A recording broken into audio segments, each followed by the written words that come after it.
testing. Echo.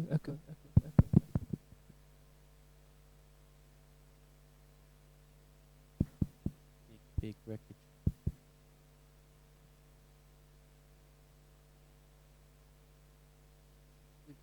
No, we're not live. Echo. Are we live? Are we on air?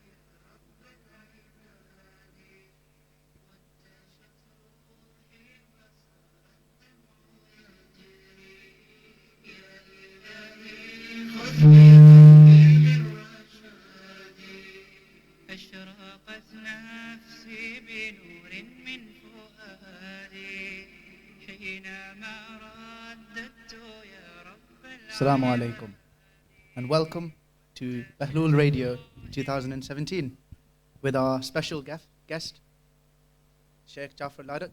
Assalamu alaikum. Alaikum salam wa rahmatullahi wa barakatuh.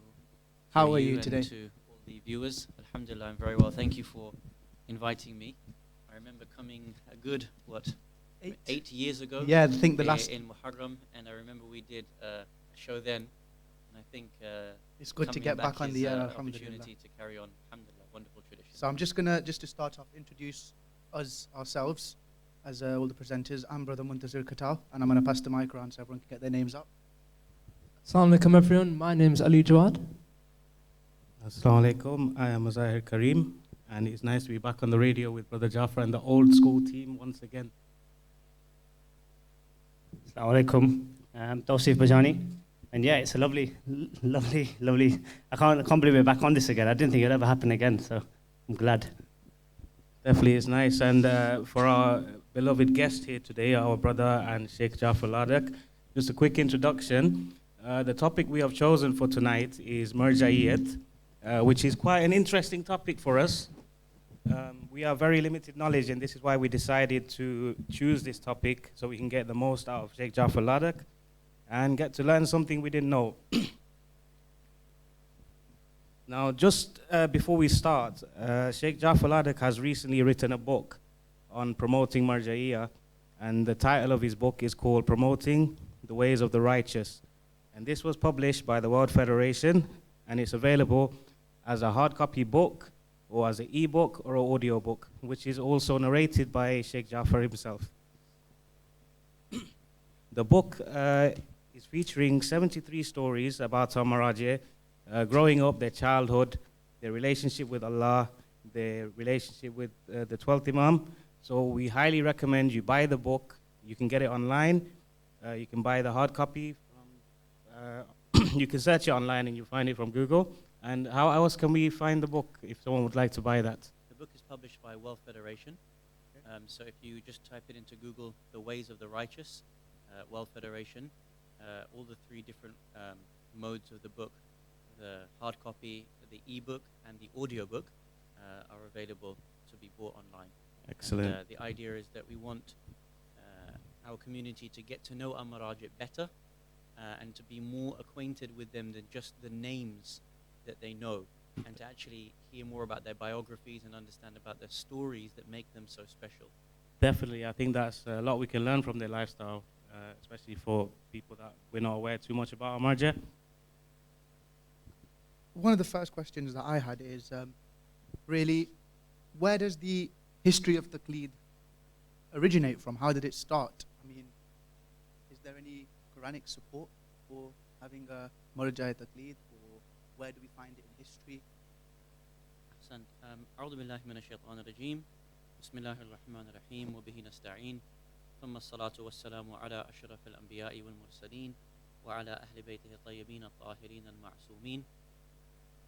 The history of Taqlid is both an aqli one, a rational one, and one that is mentioned within the texts.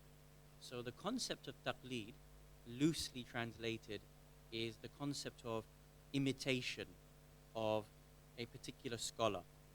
And the idea is that when one is deficient in their knowledge to do with a religious law, then they turn towards someone who has knowledge of that particular issue, and they emulate that particular matter. Now, of course, there are different translations of the word taqlid and so on and so forth, but this is generally what the idea is. Now, this isn't something that needs to be found within the Quran.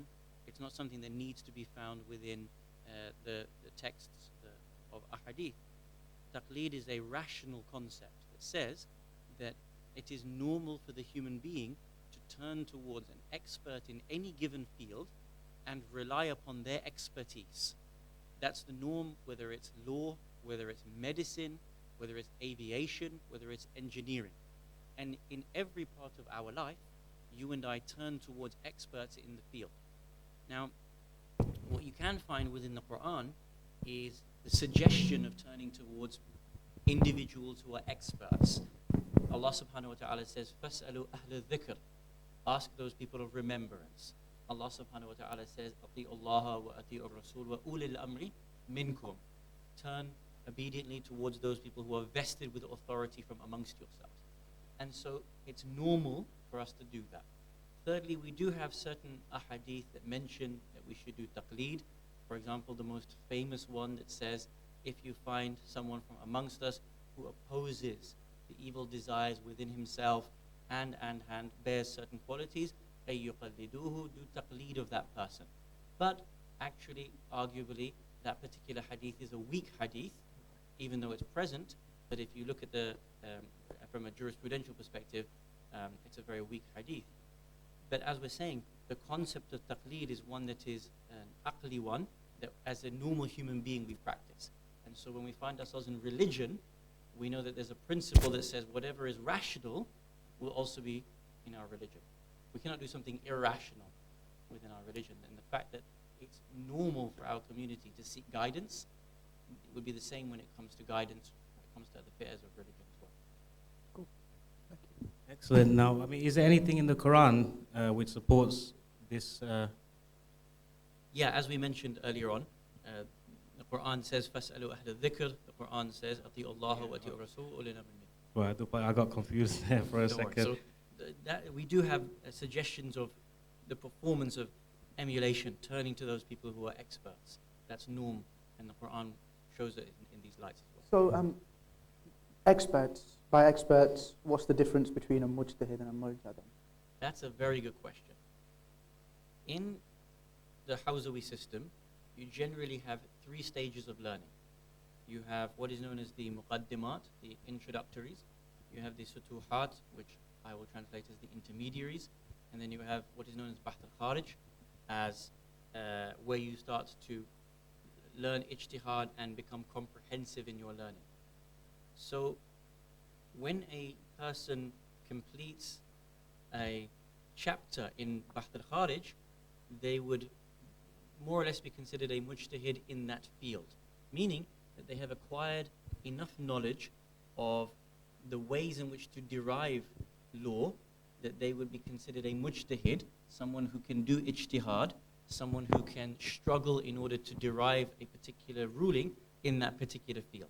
So they might study the field of Hajj, they might study the chapter on Salah, and once they've studied all the texts that go into the methodology of derivation, all the texts around the Quran, around the ahadith, epistemology, hermeneutics, then they will be in a position where they can derive a law. So this is a mujtahid. Once they continue to teach these sciences, then they may go further and be known by a higher title, such as Lama or Ayatullah. Ayatullah al-Udama, Grand Ayatullah, is normally something which is specific for a marja. The marja is the one who not only is a mujtahid, but he or she has now put out a risala which says, these are the laws that I have derived, these are the methodologies that I have used, and now you can follow me if you choose to follow me. So the difference between mujtahid and marja, mujtahid is the jurist who understands how to derive. Marja is the one who has put out something of authority to say, you can follow me. And when someone starts following him, you do taqleed of that individual. You become a muqallid of the marja. So can a woman become a mujtahid? Absolutely. There's no restriction on a woman becoming a mujtahid. She will be mujtahida. And any woman, any individual can be at the level where they can be independent in their knowledge in deriving laws. The debate is whether a woman can become marja. Yeah. And as you know, some scholars believe a woman is prohibited from becoming a marja, and some believe that there is no prohibition for a woman becoming marja.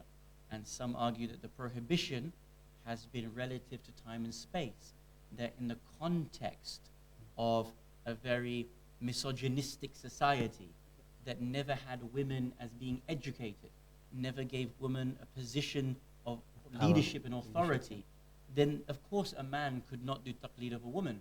But in today's society, when we've gone through the suffragette movement, where women are CEOs, women are presidents, arguably Angela Merkel is actually the most powerful woman in the world. Definitely. Not just actually the most powerful person in the world, arguably at this very moment. So there seems no rational reason as to why a woman cannot be.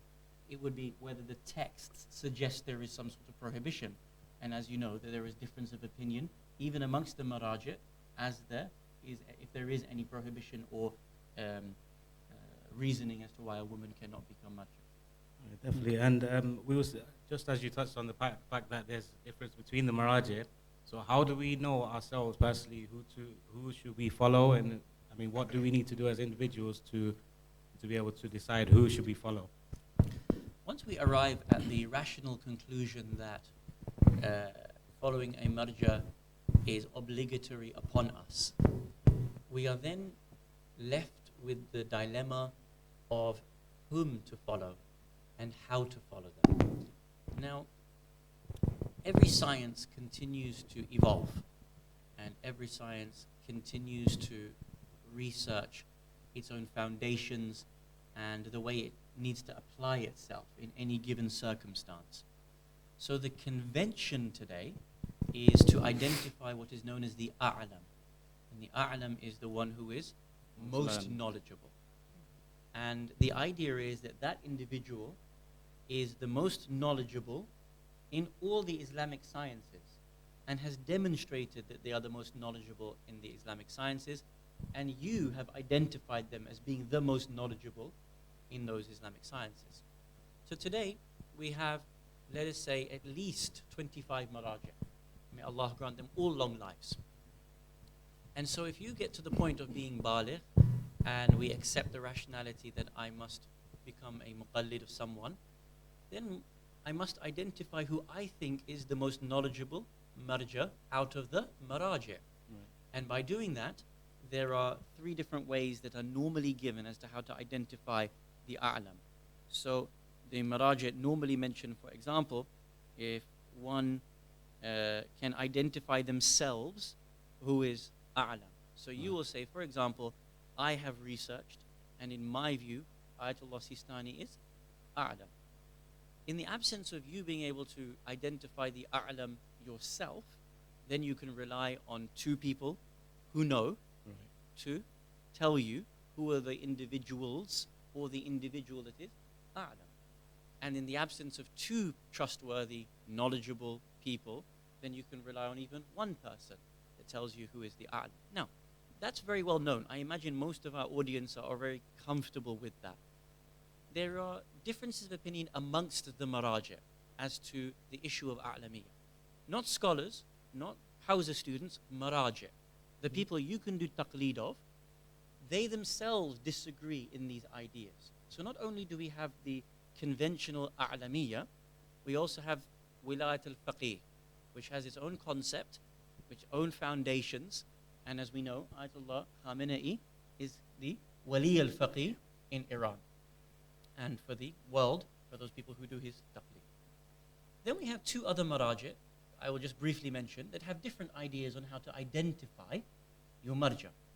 One, Ayatollah Sayyid Kamal Haidari, Allah grant him a long life, is a leading marja based in Qom.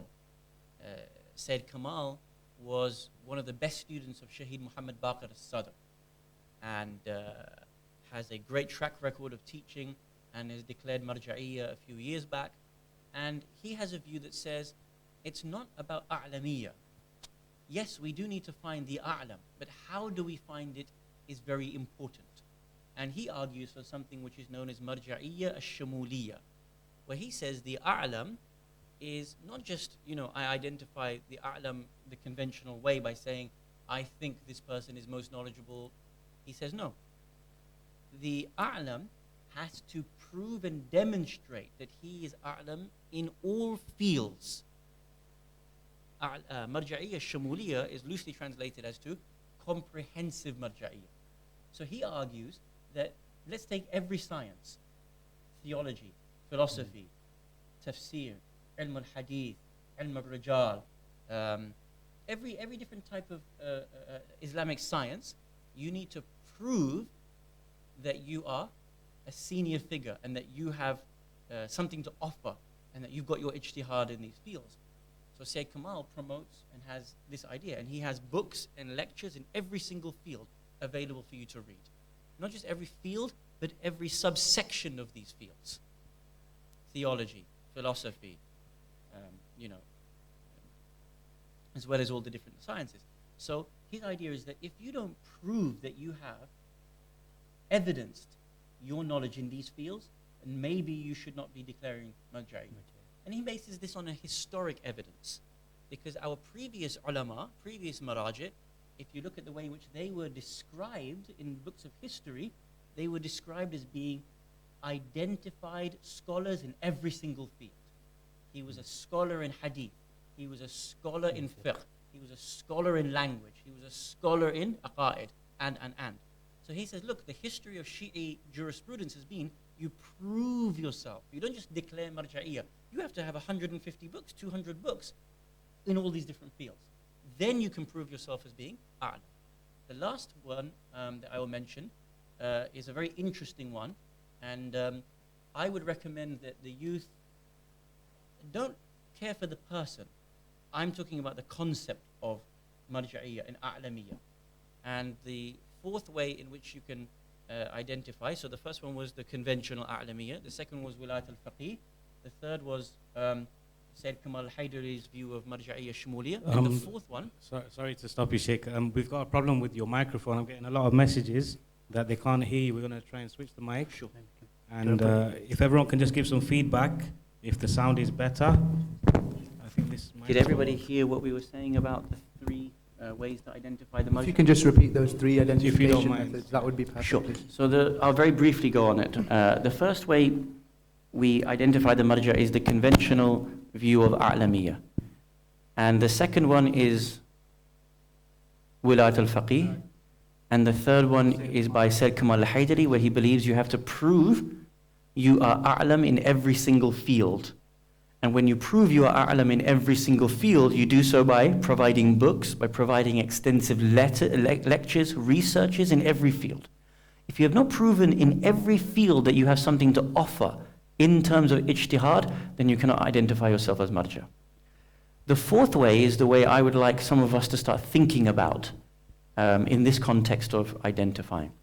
And this one is provided by Ayatollah Sayyid Muhammad Taqi al-Mudarrisi in Karbala. Sayyid al-Marja al-Mudarrisi says he doesn't believe in a'lamiyya. Arguably, a'lamiyya is a historical concept for him. At a time when you could identify one outstanding mind, then of course, you must go towards that person. But today, when you have 25 maraja, they all hail from the same field of ideas, broadly speaking, you cannot truly identify an a'lam. You're just saying he's a'lam, but you cannot prove he's a'lam because they're all equal, because they all take the same methodology. Now, one may have a slightly different fatwa, one may have tweaked the ideas or the methodology slightly, but broadly speaking, they're all the same. Sayyid al-Mudarrisi says, he believes that the marja is identified by three ways. One is ilm. Second is taqwa. Now the level of ilm and taqwa isn't ordinary. It has to be the level of marja'iyya. Taqwa also has to be the level of marja'iyya, not just my lowly level taqwa. The third one is very interesting. He says the marja should be capable, meaning that when it comes to the modern day issues of leadership, you have to prove that you are capable of dealing with leadership. Now today, that's a very open concept. You can identify that my leadership needs to be capable in X, Y, and Z manner. And I will say it's ABC manner. For example, I might say that today, a marja needs to have his own TV channel, needs to be accessible, needs to be dealing with ISIS properly, needs to be dealing with Saudi Arabia and Israel properly, needs to be available in politics, needs to have a book, needs to have traveled across the world, needs to be meeting with people on a regular basis. Now, however we identify and define that meaning of capacity, capability, that's down to me and you. But Ayatul Mudarrisi says principally, the marja should prove himself capable of proper leadership in the time in which you live in. Now that's very interesting, because that begins to open up the discussion on marja'iyya and how we begin to identify marja'iyya. You might argue, I need to have access to my marja. If I don't have access to my marja, then he's not really capable of being a guide for me. That's going to be my question exactly. Someone's in a different country, like Ayatollah Sistani, for example. My question is, how would he know what is going on in the West if he is living in a completely different world? I will argue that the Maraji', all of them, know what is happening in the West better than you and I know what is happening in the West. But the question still remains that to what extent do I as an individual require my yaqeen, certainty that my marja is actively engaged enough to know my circumstances. Now here we have a difference of opinion as to how many respond. I'll give you an example. There was you may know, I think 2 years ago now, in Birmingham, there was a very nice program on Taqlid al-Marja'iyya. Ayatollah Milani attended, Sheikh Bahmanpur attended, and Sheikh Arif Abdul Husayn attended. And I think Maulana Sayyid Rizvi from Toronto was supposed to attend, but he couldn't make it. Now, there was a view that was taken within that discussion. I won't say by whom, because the name isn't important. We're not talking about names, we're talking about theories and engaging with the topic ourselves. So this question was brought up.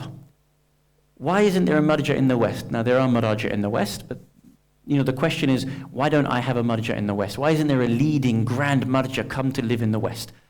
Just like we are saying now, is that person aware, knowing of my circumstances? Now, one of the ulama responded and said, Marja'iyya doesn't need to be in the West. Marja'iyya isn't about knowing every day what's happening in your circumstances personally. Because what Marja'iyya is law. And so as long as you have the book, the Risala, then you have access to the marja and the marja's laws and everything that you need from him or from her. Now, I respect that answer in the sense that it looks at the issue of marja'iyya through one lens, and that lens is through a very fiqhi-based lens. It says, we don't need someone who's here, we don't need someone who we have access to on a daily basis, someone who's present amongst us. Why? Because as long as you have the Risala in your bookshelf, all you do is just open the page, Mas'ala 864, there's your answer. But what you're asking is a different question. Your question about marja and accessibility and locality is less about law. The perspective you're coming from is a social perspective. I want to know that my marja is local, that I can talk to him or her, I can debate him or her, I know for certain that he or her is engaged in my circumstances, and as a result, that their presence has an effect on the answers in which they are giving to me and I. And that means that the concept of marja'iyya is shifting less from a fiqhi-based leadership to a more socially orientated leadership. Now, there are many ways we can argue for and against this. Now, for example, Allah subhanahu wa ta'ala mentions within the Holy Quran, هُوَ الَّذِي بَعَثَ فِي الْأُمِّيِّينَ رَسُولًا مِّنْهُمْ يَتْلُو عَلَيْهِمْ آيَاتِهِ وَيُزَكِّيهِمْ وَيُعَلِّمُهُمُ الْكِتَابَ وَالْحِكْمَةِ. He is the one, Allah, who has raised a messenger from amongst themselves. The precedent is that Nabuwah is always a leadership from amongst the community. Now there's a wonderful story, I'll give you two stories, and I want you guys at home to think about this deeply. Just ponder upon these two stories for yourself. There was a story of Ayatollah Shaheed Musa as-Sadr, rahmatullahi ta'ala alayhi. I'm sure many of us know the story of Musa as-Sadr, and it's argued that he was captured by Gaddafi and killed by Gaddafi. Anyway, the story says the following, very interesting. It says that one day, the Sayyid as-Sadr was finished Salat al-Jum'ah. This is in Beirut. And he finishes his Salat al-Jum'ah, and he decides to go for a walk on the beach. And as he's going for a walk on the beach, he sees 4 Shia youth on the beach, frolicking, doing what they're doing. 2 guys, 2 girls, our age. And they're in their bikinis and they're in their swimsuits and they're lying on the beach and they're having their fun. Now obviously, if the grand scholar of your sect is walking, you're going to recognize him, aren't you? Yeah, even if you don't do taqlid, it's just, you know what he looks like and who he is. So these 4 youth are on the beach doing what they're doing, and Shaheed as-Sadr is walking past. They recognize him. What do? That would have been a good idea. They didn't dive into the water. Is that what you would have done? That's what he would have done.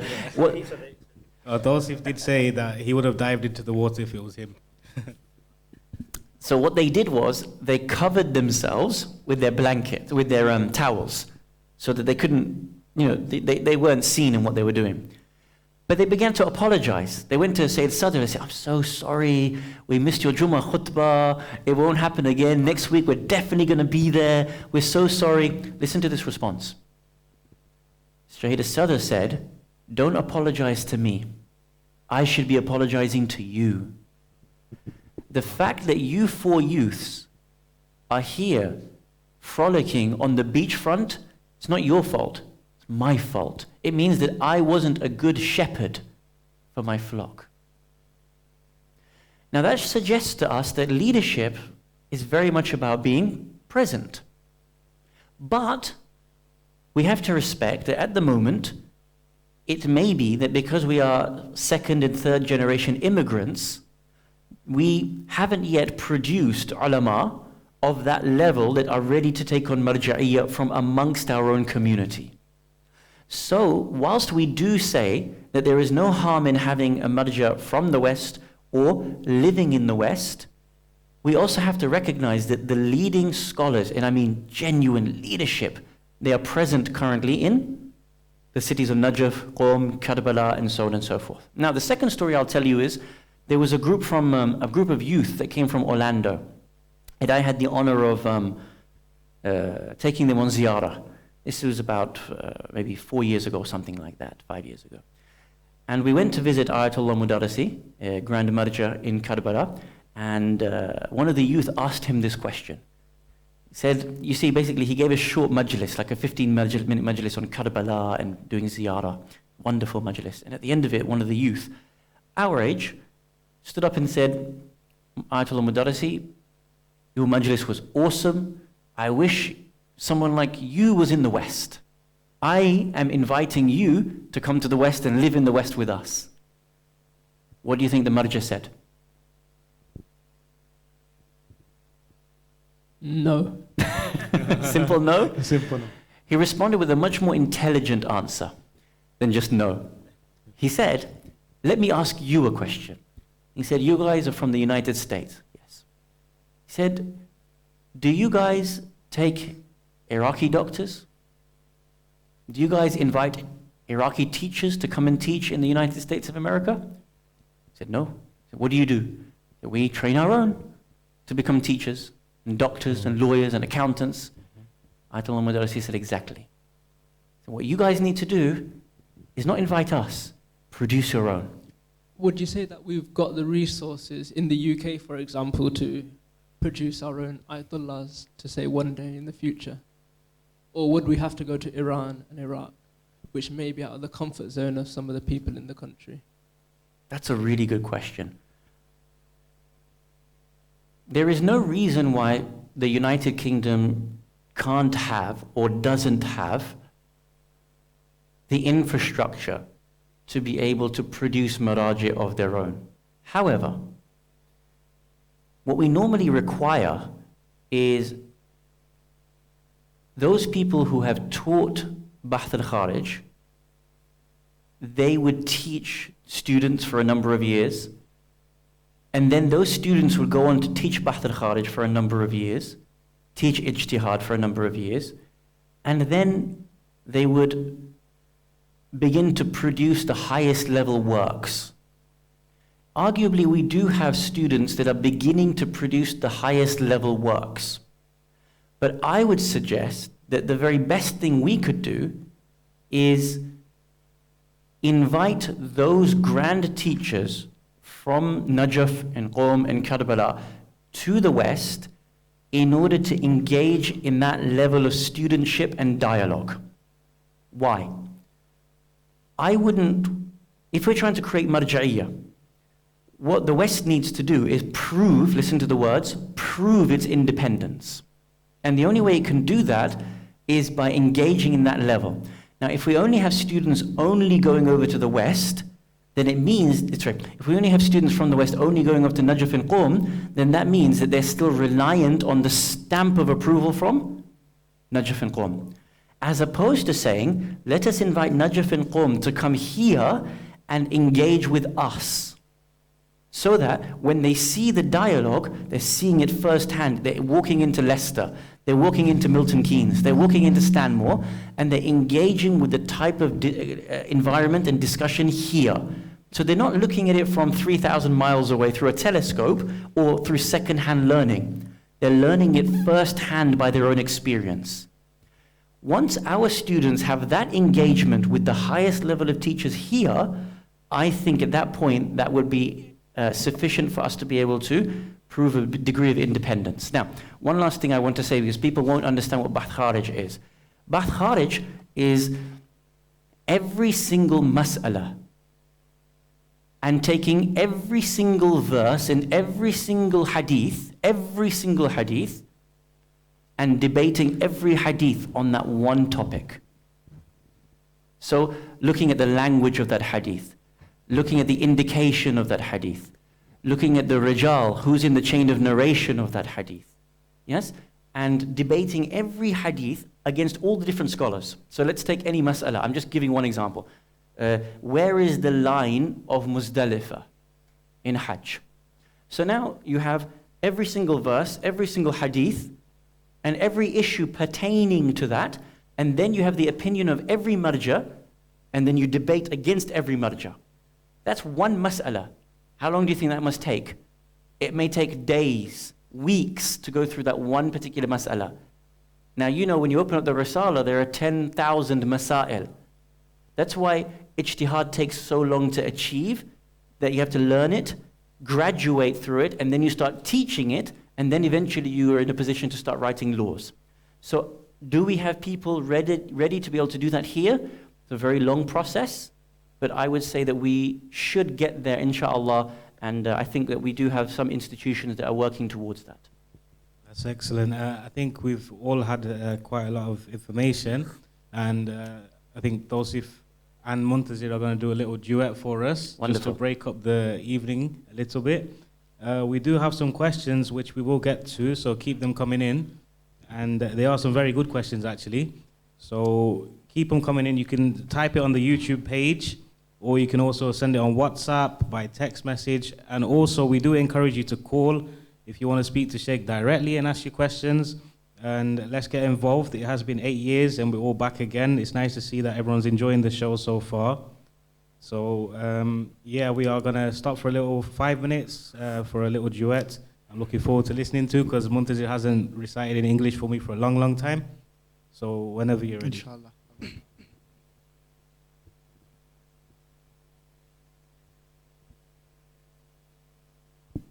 Bismillah ar-Rahman ar-Rahim. We once had a teacher, the teacher of teachers. He changed the world for the better and made us better creatures. Oh Allah, we've shamed ourselves, we've strayed from Al-Muallim. Surely we've wronged ourselves, what will we say in front of him? Muallim. He was Muhammad sallallahu alayhi wa sallam. Muhammad, mercy upon mankind. He was Muhammad sallallahu alayhi wa sallam. Muhammad, mercy upon mankind, teacher of all mankind. Abul Qasim, Ya Habibi, Ya Muhammad, Ya Shafi'i, Ya Muhammad.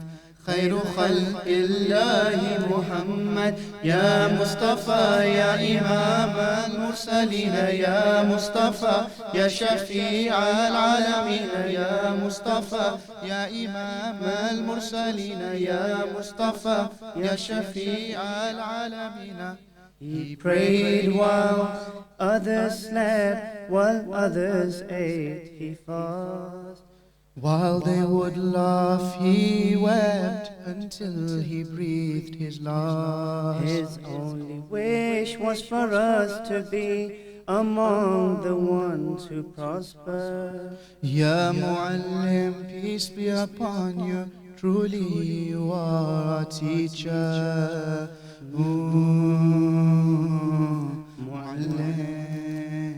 He was Muhammad sallallahu alayhi wa sallam. Muhammad, mercy upon mankind. He was Muhammad sallallahu alayhi wa sallam. Muhammad, mercy upon mankind, teacher of all mankind. Muhammad salawat. Allahumma salli ala Muhammad wa ali Muhammad. Ahsant. Barakallahu feekum. Thank you very Lovely. much. Excellent recitation as always. Right, so thinking about continuing on with our topic tonight, which is Marjaiyat and Taqlid. I have a question for you, which I had on my mind also, is that are we allowed to debate or disagree with our marja? And is it supposed to be just restrictive following, or is it free following? What's your opinion about this? Bismillahir Rahmanir Rahim. So I don't really get an opinion in the sense that I'm not a mujtahid. But what I can say is that the ulama encourage taqleed in certain ways. And what we tend to think about taqleed is not always the same as the way in which the maraji' themselves encourage taqleed to be conducted. Okay. So I remember one story. One of the maraji' was telling us a story about himself, and the marja' went to Australia, and the marja' engaged in various meetings and so on and so forth. And once one of the people came to him and said to the marja', "Would you do istikhara for me from the Quran?" So the marja', of course, obliged. He opened the Quran. Istikhara came good. And the gentleman said, "I want to do your taqleed." And the marja' asked him, he said, "Why do you want to do my taqleed?" He said, "Well, the istikhara came good came out of it. So, next time I'm going to ask another istikhara, inshallah it'll come out good, and the blessings will be by virtue of doing your taqleed." Listen to what he said. the marja responded and said, I don't want you to do my taqleed. Now you think the marja would want people to do his taqleed. It increases his followership. People will give him khums. He can do more money. He can do more projects with that money, and so on and so forth. He actually said, I don't want you to do my taqleed. And the man was a bit startled. And he said, why? He said, well, tomorrow you'll ask for another khira, another istikhara, and it will come out bad. And you'll go to someone else, ask for istikhara, it'll come out good, and then you'll do his taqleed. This isn't the way you choose taqleed. This isn't the way you choose marja'iyya. Then the marja continued, and he said, I want to tell you how to do taqleed. He said, do taqleed by identifying the marja that you support his mission. You agree with his methodology. You agree with his social program for reform, development, change. You see that marja as making an impact in society in the way in which you would like to see impact and change in society. Once you identify that person, then do his taqleed. And he said, marja'iyya and taqleed has been misunderstood. It's about your active support and not your passive following. Now, what we get taught in the madrasa is the second. What you need to do is just have a book which has 10,000 masail. You just open up the page and you learn as much as you can and you memorize as much as you can. And when you need to know a new mas'ala, that's when you follow it. The maraji' don't talk about taqleed in this ways. What we have done is we have watered down and misunderstood taqleed and marja'iyya in such a way that people are turning away from it. They see it as restrictive. They see it as divisive. They see it as something that is causing problems within the community. The maraji' don't see it that way. They don't intend for marja'iyya and taqleed to be that way. We are the ones that are mistaking the methodology, and then we blame them for it. This isn't the way. Now, arguably, taqleed and marja'iyya can move on, and it's one of the questions I think we want to talk about, the future of marja'iyya, the future of taqleed. But the way in which sometimes we use and wield marja'iyya and taqleed, they themselves have not wanted it to be used in that way. Now, if you see this story, it is not about, well, the community is doing taqleed of one person and therefore I need to do that. Or, you know, I don't like these two because he's progressive, or I don't like these two because he's conservative. These are nonsensical ideas that have no place within the religion of Islam. The idea is I need to identify with the marja that I think is representing Islam haqiqi. And then I put my effort into helping that program for the sake of Imam al-Mahdi alayhi salam, for the hastening of Imam al-Mahdi alayhi salam. That's what taqleed is about. Now, if we teach children that, then we wouldn't see people leaving taqleed, we wouldn't see people arguing about marja'iyya. People would see each line of marja'iyya as a beautiful line that helps the appearance of Imam al-Mahdi alayhi salam.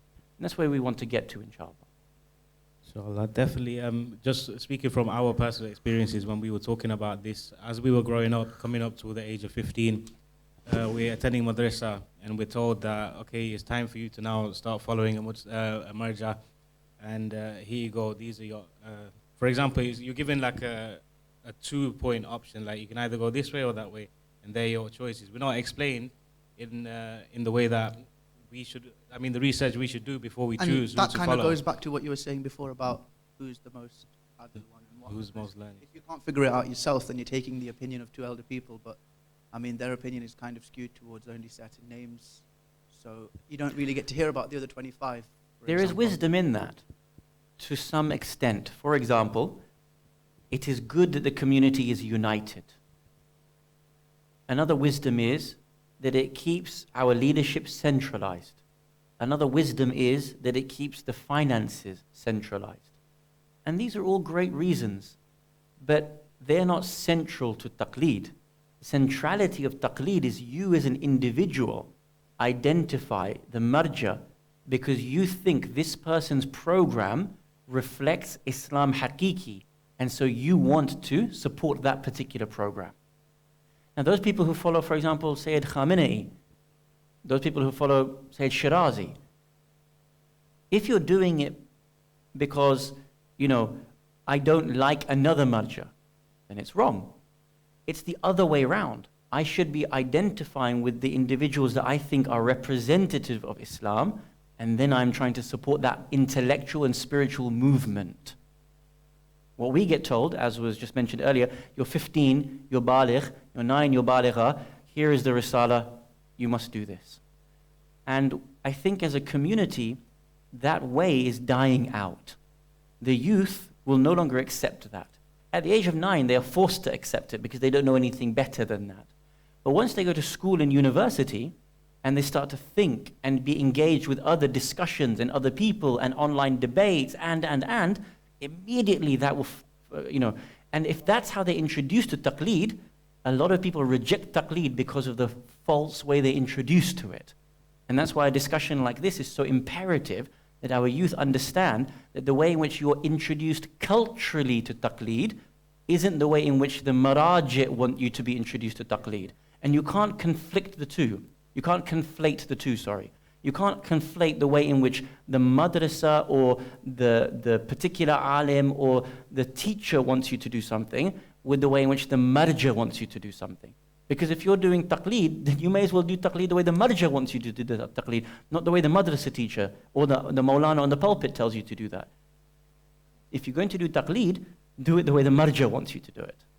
And the way they want you to do it is to be free, to be thinkers, to be rational human beings, to be engaged in the discussion, not to be blind, not to be shackled, and not to think that you're being restricted in this discussion.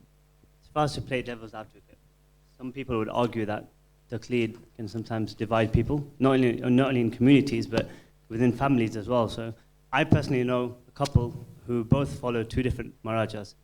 So the Eids are separate, their rulings are separate. So who do the children follow? And where do you go from there? You know, this is a very good discussion. And I think this question is very interesting. And I will say, in my humble opinion, these sorts of things don't need to divide us. They don't need to divide us. We're allowing them to divide us. Now, I'll give you a story, a hadith. And this is normally mentioned in the biographies of Abu Dharr Ghifari and Miqdad ibn Aswad al-Kindi. And one day, Rasulullah Muhammad sallallahu alayhi wa sallam gave Miqdad ibn Aswad al-Kindi leadership over an army. And they were going out to a battle. It was a small battle. And Rasulullah said to him, I'm giving you a letter. It's sealed. Do not open it until you need it. There will come a moment where you won't know what to do. Only then are you allowed to open this letter. Miqdad said, okay. Miqdad goes, gets to the night of the battle. And outside his tent, there is an argument that is taking place between his army. It's split into two. One is saying, we have seen the moon, and so tomorrow is the first of the new month. But the month that we're just leaving is a month which it is prohibited to fight. You know, there are 4 months in the Islamic calendar where it's haram for you to fight. So it's one of those months. So that group said, we've identified the moon, it's the new day, we can fight because it's the first of the new month. The other group inside the army, this is the army of Rasulullah, was saying, we haven't seen the moon, therefore it's still the last day of the month, we can't fight tomorrow because it's still the prohibited month. Now what does he do? Miqdad is shook, he doesn't know this way. After a while, Rasulullah sent me a letter. He opens the letter, Rasulullah is narrated to have said, leave them be. Those who want to fight, let them fight. Those who don't think it's possible for them to fight, they don't have to fight. Let each group follow their own moon. It's not a problem. Now, I understand, practically speaking, families will say, but, he gets to do his Eid, he gets to eat, I don't get to eat with him, and so on and so forth. I understand those practical problems. But if you see what Rasulullah himself said, let people act. Just let them be. And I think fighting a war at the time of Rasulullah to establish Islam far more important than today. Yeah? At that time, an army being split and Rasulullah allowing them to be split. It's a lot bigger deal than one family in Milton Keynes going, well, 2 people are eating and 2 people are not eating. Yeah? With respect. So my first view is let's not blow this issue out of proportion. And I mean that completely respectfully to people who are multi-muqallideen in one household. Let's not blow this issue out of proportion, number one. Number two, again, Marjaiyat is not supposed to be divisive. If Marjaiyat becomes divisive, then we or it is not acting properly. Now what I mean by that is, when they have different rulings, they don't mean to be divisive. They are saying, I'm a mujtahid, you're at liberty to follow who you want. If you think the law that you're following with me causes fitna, causes problem, do taqleed of someone else, it's not a big deal. They don't care. They're not begging for your taqleed. They don't want your taqleed. In fact, you being a muqallid for them causes them more problems on the Day of Judgment. Because now they have to answer back to God for all your acts as well. So we are very, very free. We are very, very liberal to be able to identify where we want to go and how we as a community want to act. Now, just because one marja has an opinion on moon sighting and another marja has another opinion on moon sighting, that is ijtihad. That's the way it's going to be. You're going to get 2, 3, 4 different ideas on every single particular issue. That doesn't mean it's divisive. It just means that, like anything else, if you went to a doctor, if you went to a lawyer, if you went to a pharmacist, they will probably have different opinions on how to deal with things. And you would accept that they have different ways on how to deal with things, and you would move on very quickly.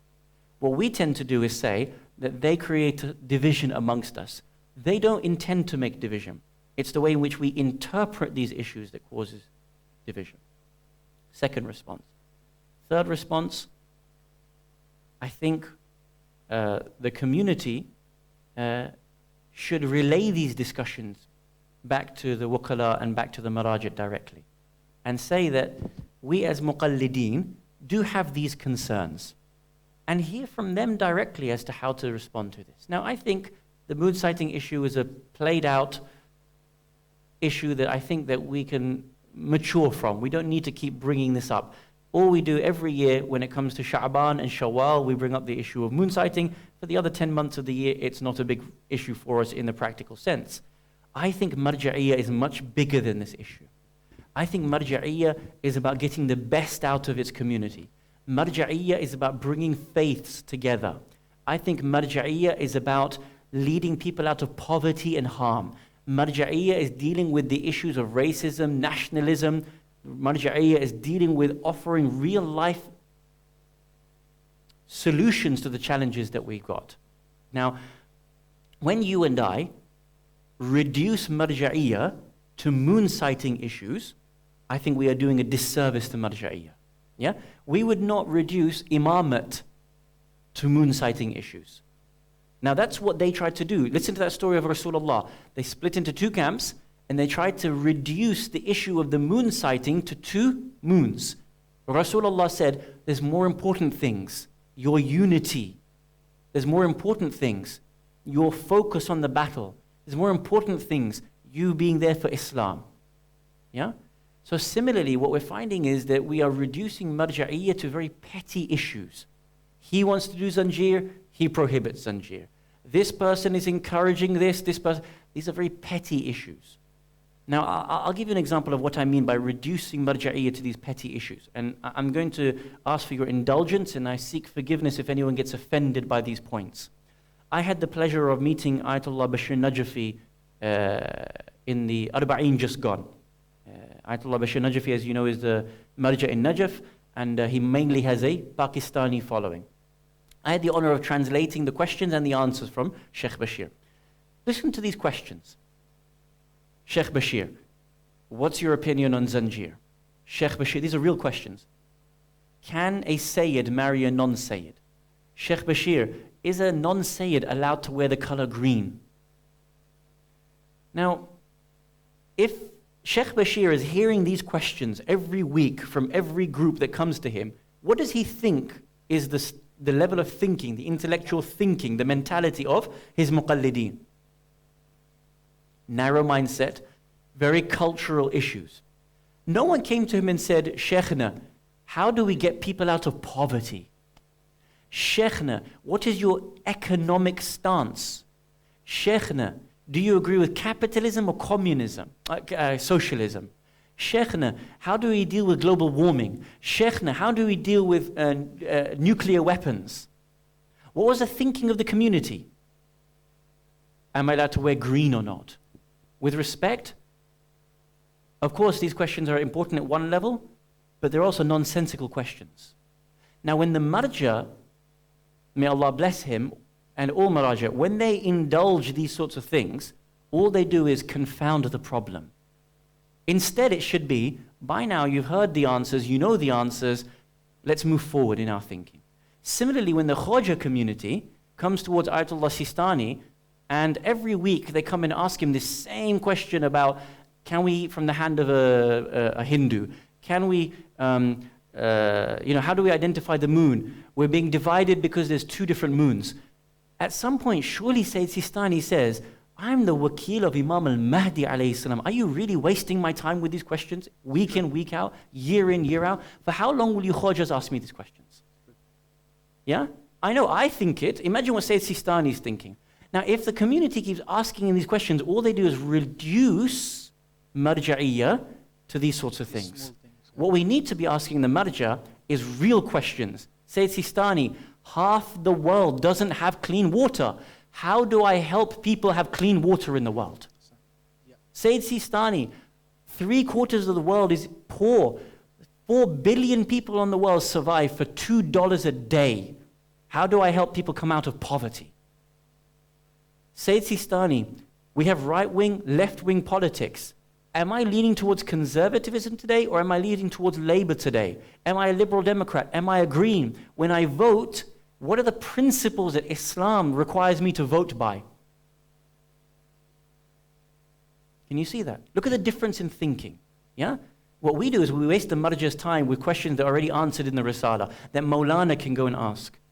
My point is that we need to mature out of this. And when we start talking about marja'iyya, the divisive issue is our issue.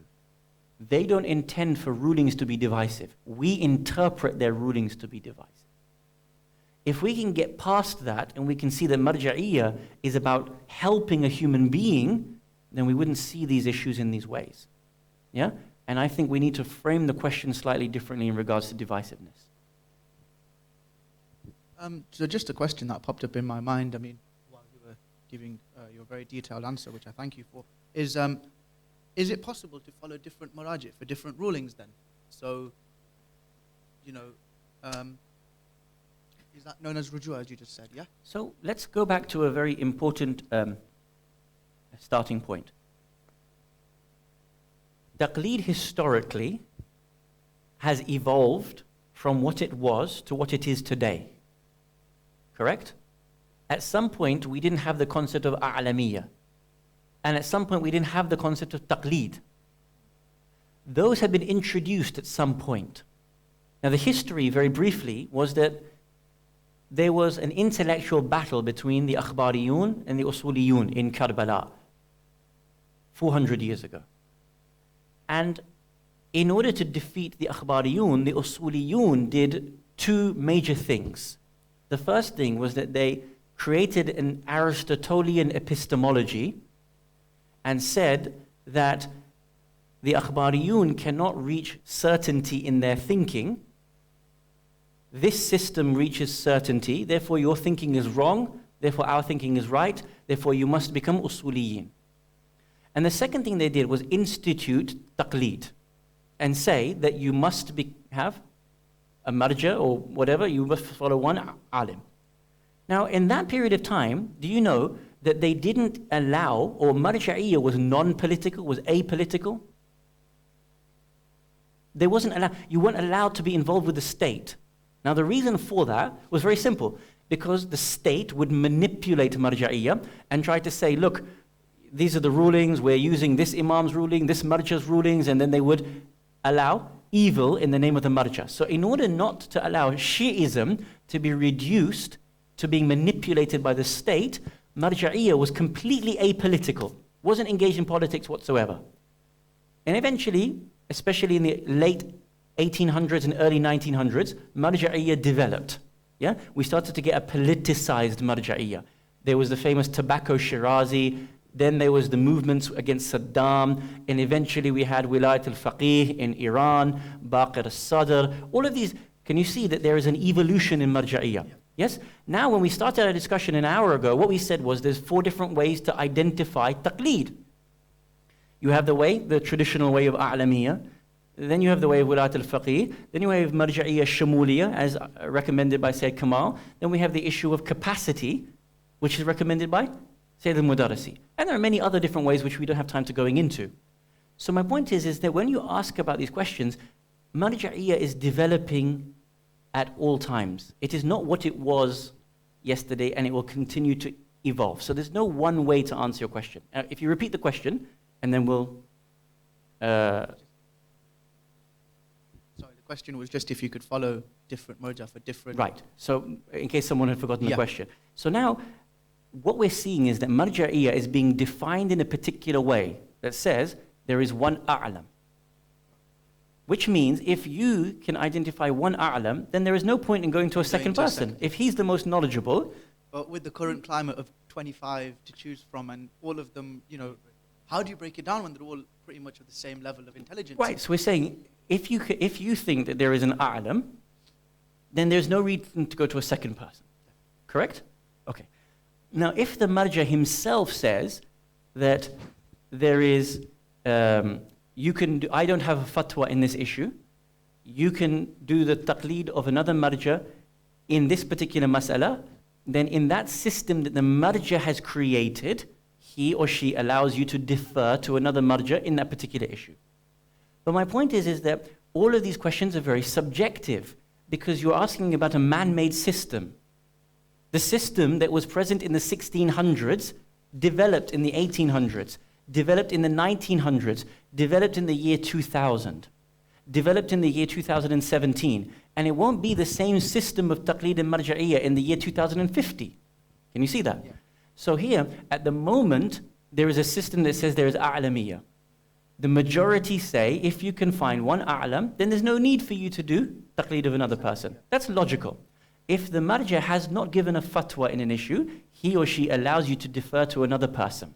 Now there are other maraja that allow other systems. They will say, you can do taqleed of various different maraja. You can take from here, you can take from there. So it's just about what your marja says. And now, what we stated earlier is you have to identify your marja through which way? You identify the marja that you think is representing Islam haqiqi. If you think Sayyid Sistani, or Sayyid Shirazi, or Sayyid Khamenei, or Sayyid Mudarrisi, or Sayyid Kamal Haidari is Islam haqiqi, wonderful, fadlalu, go ahead, do taqleed of him. And that person will tell you in his or her law when you can do taqleed of another person and when you can't. Thank you.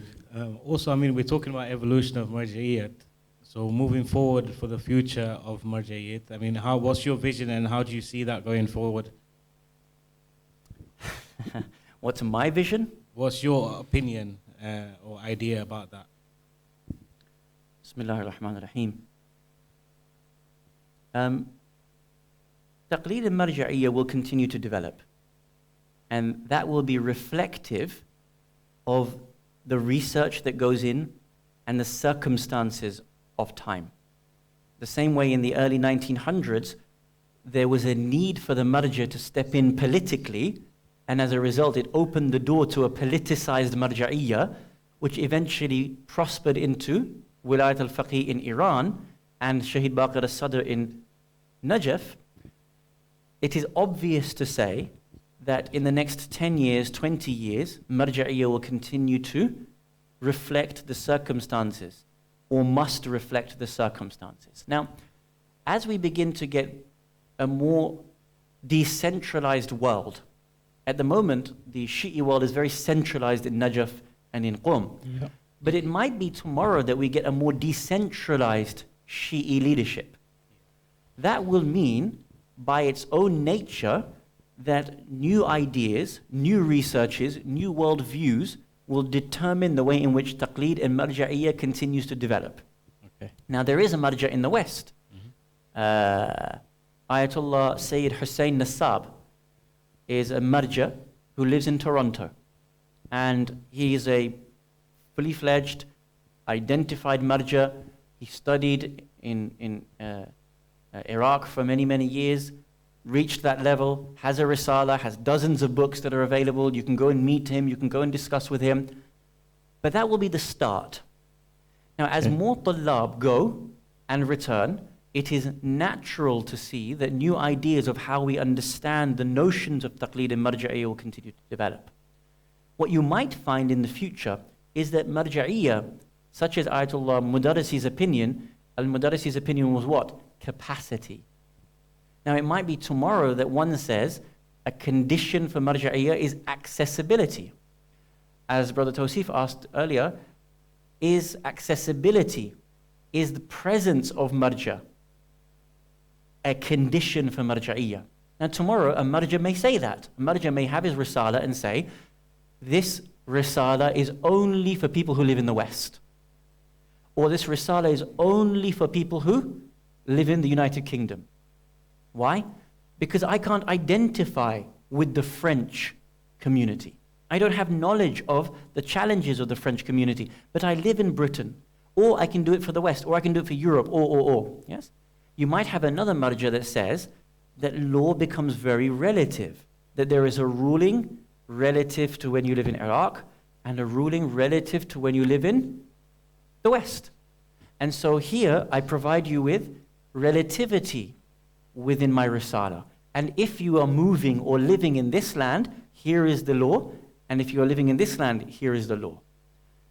You may have, in the future, in Britain or in the West, a Marja'iyya council system where a group of scholars have reached the level of Marja'iyya, and they say, we come together in order to derive law. Why? Like you said, we don't like the idea of division. At the moment, the way in which people see Marja'iyya is divisive, and I respected that opinion. But it's not supposed to be that way, is it? So now imagine in this room we have 5 Maraji, and there's a council inside Britain. And they together, collectively put out a fatwa, or collectively put out an edict. Now that would say that, as we stated, what we're told to do taqlid. We told you taqlid is wajib. It's aqliyan wajib. Yeah, it's rationally wajib. Even if there was no verse or no hadith, you know that you have to do taqlid because it's rational. But the Imam in the Quran never told you how to do taqlid. They never told you how marja'iyya should be. So in the future, marja'iyya will definitely continue to evolve. And what we have to see is that when these kind of discussions take place, we can't have this immaturity that we have within our community. Forgive me for saying. Every time, we were talking about this off air, but I'll repeat it. In Islam, there is no such thing as controversy. Often I get invited to centers, and the mukhi will say to me, Brother Jaffer, we'd like you to come to recite. And I say, I'm honored, just tell me the dates. And he gives me the dates, and he says, but listen, we don't want you to say anything controversial. So what you're actually saying is, we don't want our community to think. We don't want you to talk about anything that challenges our community. Just keep telling us about Ali ibn Abi Talib. Just keep giving us wahwa. Just keep telling us what we're doing is right. Pat us on the head and send us home with our tea and our samosa. And I'm being very open and honest. That's what they mean by that. We don't want any controversy, brother. What you mean is, don't talk about different opinions, don't bring proofs, don't let the community become educated. Now I respect, however, that there is time and place for everything. Maybe the pulpit isn't the right place for certain conversations because it's a monologue, which means people can't engage. We're engaging now. You have an opinion, you can debate me. You have an evidence, you can disprove me.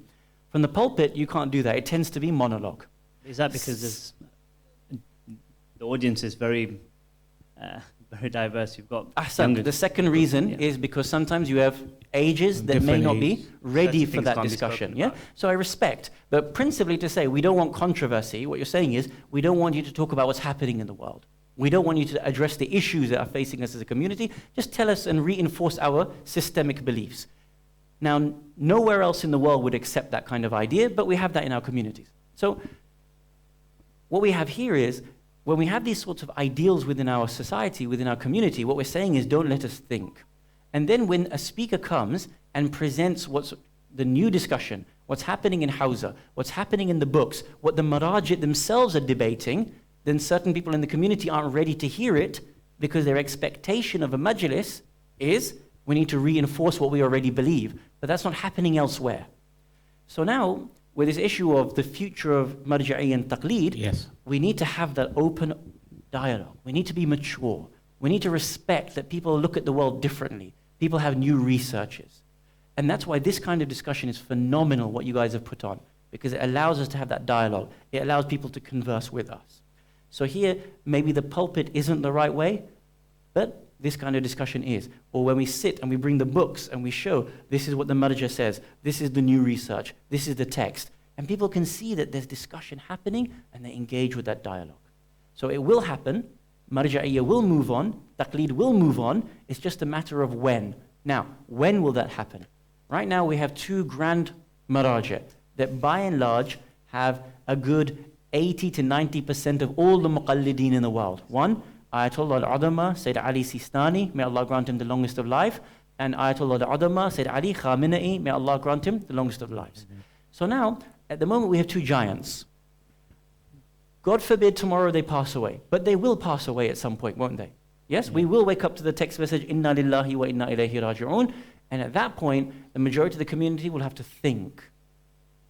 And that will be a very scary concept for the majority of people. Because they will be asked, why are you doing taqlid of this person? Who are you doing taqlid of? Why have you identified yourself with this person? Now, when that category of scholarship, that age group of scholarship passes on, and the next generation of Marjaiyah comes up, their understanding of taqlid will be very different to their previous generation, just as it was when Baqir al-Sadr was alive, just as it was when Tobacco Shirazi was alive in 1912, just as it was in the 1800s and 17 and 1600s. There's an evolution. We didn't just wake up today. It's not a vacuum. Things happen in Ahsant, it's a continuous evolvement. So when these things happen, our community cannot be negative towards it. It has to be ready with an understanding and a broad chest, open arms, and an intellectual approach to it, inshallah. So are we supposed to start looking for who the next person that we will leader. follow? Exactly, because obviously, you know, it's not long until, you know, we'll have to think about these type of things when we'll have to start picking in the next Maraja. So how do we go about that? You see, as we stated, God forbid. God forbid, I mean, may Allah grant Sayyid Sistani the longest of lives. I mean, the work he has done in Iraq and the debt that we owe this man, I think the world will look back on this man with a huge debt. I can tell you that. And I think the stability that Sayyid Sistani has brought to our global community and the authority that he has, I fear it will not be the same tomorrow when he passes away. Tomorrow, figuratively speaking, not literally speaking, inshallah. So now, I think the issue is not names. I think this is what we've been trying to drive home. Forget the names. The names aren't important. What's important is identifying what type of leadership we as a community need and where we want to get to in the next 50 years. And if we as youth can say, this is what we need from our leadership, this is where we need to get to, and therefore we need this type of support, that is when we'll be able to identify which type of marja'iyah is reflective of our challenges. Can you see that? So it might be that someone will say, well, we need books, good English books. Or if you live in France, you need French books, and so on and so forth. Now, if you take a marja, and he has no English videos available, and he doesn't have any books available in English, then all you're doing is just following laws.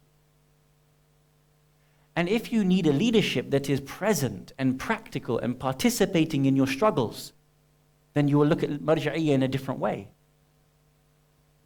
So here actually the way in which we might want to start going about these things is less about who WF appoints, who Imam Ali Foundation appoints, who, this charity says it's going to and has ijazah from. All these things don't matter. What's important is you as an individual find God. What matters is that you are taken into the completion of your journey. What matters is us as a community are helped in accordance with our challenges. So I think we as a community need to start thinking about what we need and then start identifying which individuals meet those challenges. Now, it might be that we need people who are present. It might be that we need funds. It might be that we need them to be present. It might be that we need to go and visit them. There are a whole host of issues. I would argue that the centrality is accessibility. I need to see that there are videos. I need to see that there are books. I need to see that the marja is visiting the world. I need to see that the marja is engaged, willing to take our dialogue on board. And the wukala are very strong as well. Without a proper wukala system, it breaks down. And if there's not wakils that are engaged with the youth, engaged with the sisters, then it queries as to the role of Marjaiyat in the future, inshallah.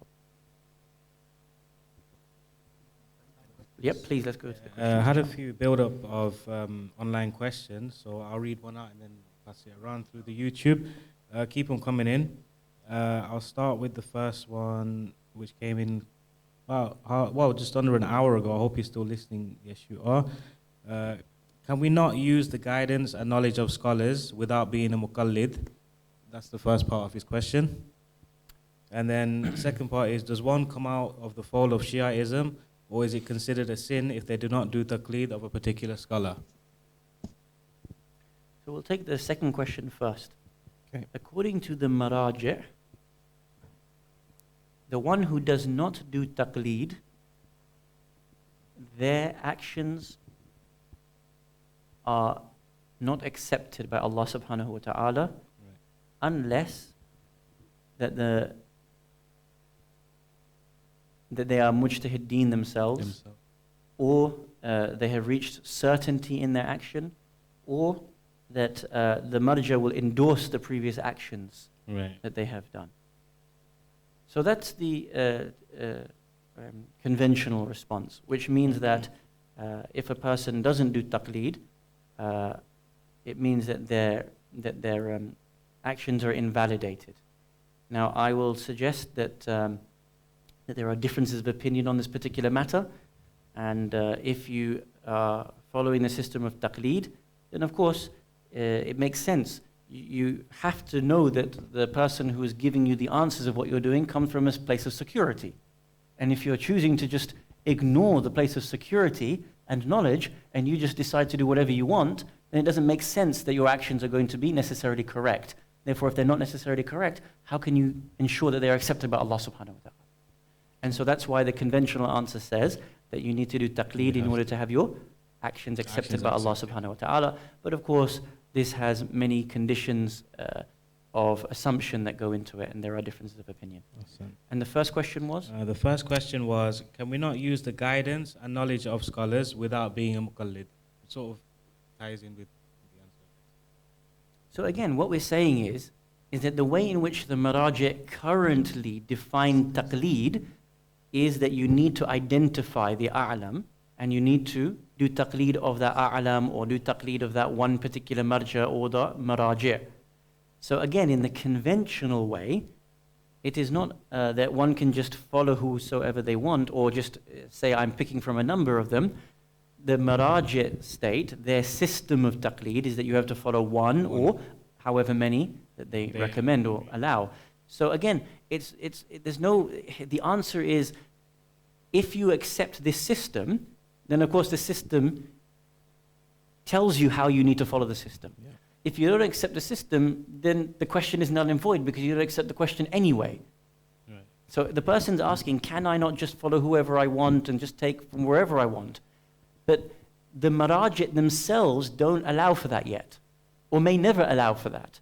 So if you want to take from someone, it suggests that you take from them in the system that they are offering you to take from them. Thank you. Thank you. Keep the questions coming in. YouTube, I think that's where they all are. So put them down and we'll try and answer as many as we can. Cool. We've got another question come in. When you say, I think you said earlier in your talk, a murja has to specialize in many fields.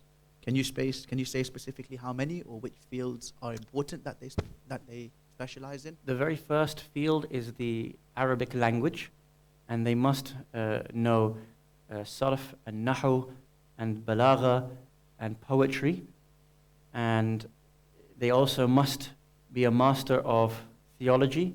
They must be a master of ilm al-usul, the mechanisms that go into ijtihad. They must be a master of fiqh.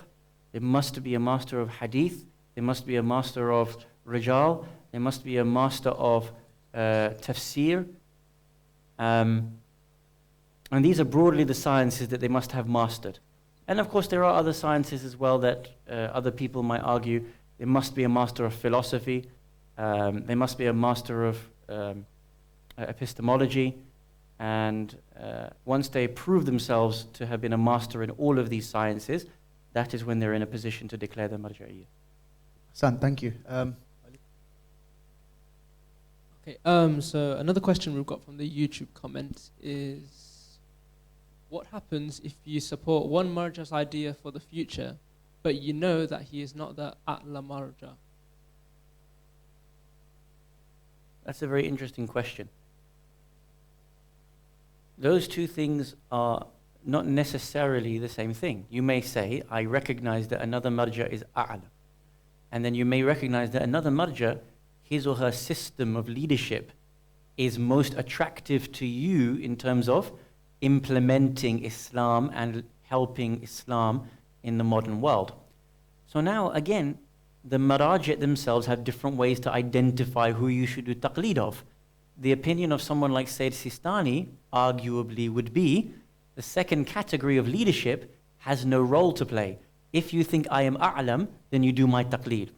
The opinion of someone like Ayatollah Mudarrisi would say a'lamiyya has nothing to do with it, because you can't identify the a'lam. In this period, if you think I am the best leader and I have the best project, then you can do my taqleed. So again, it goes down to you as an individual, and you can look at the various ways the marajit say you can identify the marja, and then you would decide whether you weight the issue of a'lamiyya to be over and above significance to be the issue of capacity, or capacity is more important than a'lamiyya, or whether a'lamiyya even exists. Right. That ties into what you mentioned earlier about four ways of choosing a marja. So you've got one being a'lam, and there's Wilayat al-Faqih, then there's Sayyid Kamal's way of doing it, and then the other one was Mudarrisi's way of doing it. Right. So could you please briefly explain what Wilayat al-Faqih is, please? As we mentioned, in the late 1800s and early 1900s, the system of Marjaiyya developed its thinking and began to accept that the marja must have a role in politics. Najaf, by and large, disagreed with that and kept to its apolitical Marjaiyya, which retains itself until today. And they will only be present in political issues where they feel is absolutely necessary. However, Imam Khomeini alayhi rahmah, in his view, was that political leadership is not secondary, rather it is inherent in Marjaiyya. And in fact, to be a proper marja, you must have yourself a political platform and try to establish a just state by which you would bring people up into. Now, Wilayat al-Faqih is, we need to define it. Wilayat al-Faqih believes in the authority of the jurist. Now, let me say something and I'm going to explain it. Every marja believes in Wilayat al-Faqih. Sayyid Sistani believes in Wilayat al-Faqih. Ayatollah Mudarrisi believes in Wilayat al-Faqih. Sayyid Fadlullah believes in Wilayat al-Faqih. It's just their definition of Wilayat al-Faqih. What's happening with Sayyid Khomeini and Sayyid Khamenei, their definition of the authority of the faqih, of the jurist, is that he has inherited the authority from the imam. In the absence of the imam, the faqih is the absolute authority. And secondarily, the faqih has to be in all matters of living, not just fiqh, but matters of economy, military, penal code system. And that he also has the same level of authority as to the imam, i.e. he can change the ruling the way the imam used to change the ruling. In our hadith, the imam used to change the ruling of the Prophet. Why? Because circumstances changed. So the faqih inherits A, this authority, and B, the comprehensive nature of the political authority. So the majority of the scholars in Najaf will say, no, we don't have that same level of authority, and we do not go into certain matters. Whereas in Qum, or in Wilayat al-Faqih, they are comprehensive in their authority and have the absolute authority, the way the Imam and the Prophet has absolute authority. Now they argue this in various different ways. For example, as we mentioned in the Quran, أَطِيعُ اللَّهَ وَأَطِيعُ الرَّسُولُ وَأُولِي الْأَمْرِ مِنْكُمْ. So they say, after Allah, the authority devolves to Prophet. After the Prophet, the authority devolves to the Imam. And in the absence of the Imam, the authority devolves to the Wali al-Faqih. Or, for example, you might have a hadith that will say, Al-ulama warathatul anbiya. The ulama are the inheritors of the prophets. So, what does that mean? They inherit authority after the prophets and the imams, salamullahi alayhim ajma'in. So, Wilayat al-Faqih has this conception. But it will continue to develop, and the same way every other type of taqlid continues to develop. Tomorrow, Wilayat al-Faqih will develop when a new faqih takes over, and the new faqih, they will bring new understandings to this issue. So, we can't remain stagnant. It will continue to develop. Inshallah. Thank you very much. So I just want to build on a bit from what you just said about that some Ayatollahs don't feel they have full authority in the absence of the 12th Imam. Correct. So then what happens to things like khums? Because if khums is Imam's money and they feel they don't have full authority in the absence of the Imam, do they then have the full authority to spend that money and give it in certain ways? Khums, like every other subject, has developed over time. As you know very famously, in certain periods of time, Shia used to bury their khums under the ground and in the sea in order to think that the Imam will come collect it from them. That was the practice. The way in which we understand khums today, does anyone know when it was institutionalized? Does anyone know when khums was institutionalized to the way in which it is today? It was institutionalized in 1917. So people think that khums has always been the way it is, that you have a khums that has to go to one marja, and then he devolves authority to the wakil, and then he decides whether you can take partial the amount of khums, 50% ijazah, 100% ijazah, it can go into one area. People think this was always, it's not always been there. All of these ideas have developed, and tomorrow khums will continue to develop. But again, when we talk about this as a community, people, the mind blows and the anger comes and then they're not mature. So this issue of khums came about in a particular matter. And so, can you repeat the question that you had? So what happens with the actual khums money in the absence of the 12th Imam? So in the absence of the 12th Imam, what we have today, the Marjaiyat believe that they are the wukala, that they are the special, they are the general deputies of Imam al-Mahdi alayhi salam.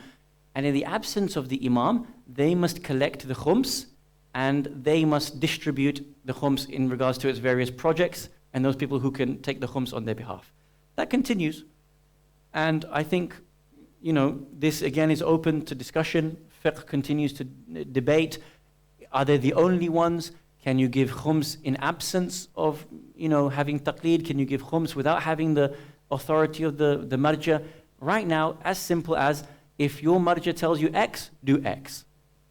Now, if you do taqlid of Ayatollah Sistani, it's wajib for you to collect your khums, give it to either Ayatollah Sistani or the wakil or the institution that he has given ijazah to. Very simple. Tomorrow, the idea of khums will continue to develop. Right, I think we've got a live caller who's just called up and he would like to ask his question live on air to Sheikh. So I think we're just connecting. Only if it's an easy question. I'm not taking any hard questions, okay? Assalamu alaikum wa Alaikum rahmatullah. salam wa rahmatullah. Who's How are calling? you, Sheikh? Alhamdulillah, brother. How are you? Alhamdulillah, this is Asad Sawani. First of all, thank you very much for your time. I My know it's honor. too late and you're still. I hope it's still been a benefit, there. inshallah.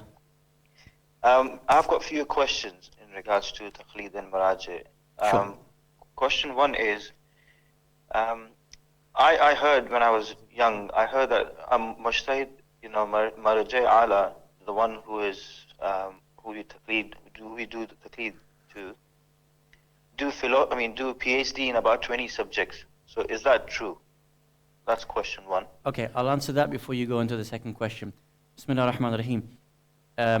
It is much higher than a PhD in every subject because the BA is approximately 4 years, MA is 1 to 2 years if you're doing it part-time, and then PhD can be a few years, correct?